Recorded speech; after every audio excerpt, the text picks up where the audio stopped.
2-year suspension from the party as a tragic comedy. He told TV3 News exclusively that the penalty handed him by the party affirmed the illegality and total disrespect for due process shown by the current leadership. Dr. Wereko-Brobby first answered if the party has communicated the suspension officially to him as yet. I haven't actually heard of it, and I haven't really thought of it. So the party hasn't officially communicated the suspension to you?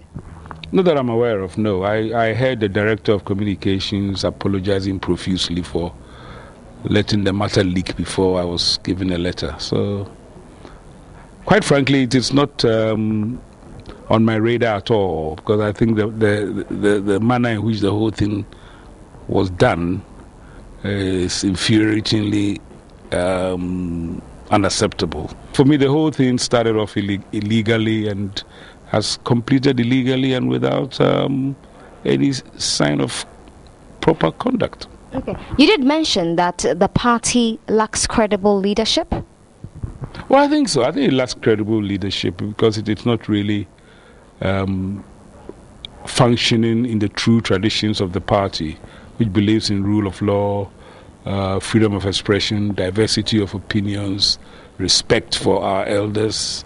You know, but when you get incidents like President Kufuor being prevented from attending a state function, our members of parliament carrying placards indicating and calling our current head of state a thief, people engaging in mob actions, these are not the characteristics of a party that is founded on rule of law. We have seen the chief executive of the party making totally unguarded statements, in effect, shall we say, even insulting the very people to whom he'd gone before to seek redress for the so-called election problems. So when you put it all together, yes, there's a crass leadership that we have at the moment, and therefore if you give it any credence by trying to engage them in this matter, it's a complete waste of time. And I think the thing to do is to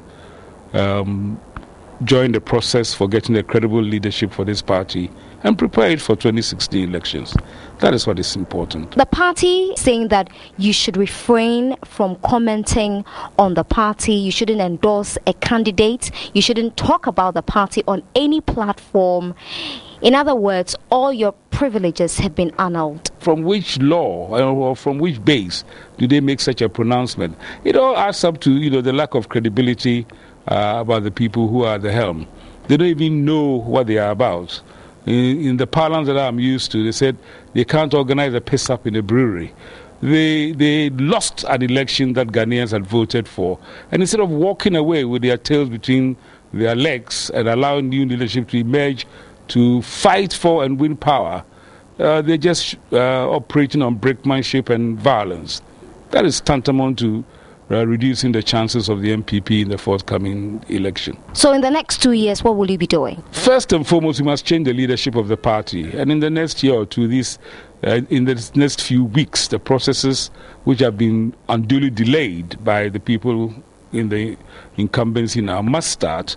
And at the end of that process, we will replace these incompetents who have lost us 2 general elections with credible leadership. And I think when that is done, all these matters will go away. Right, so that would do for News in Brief.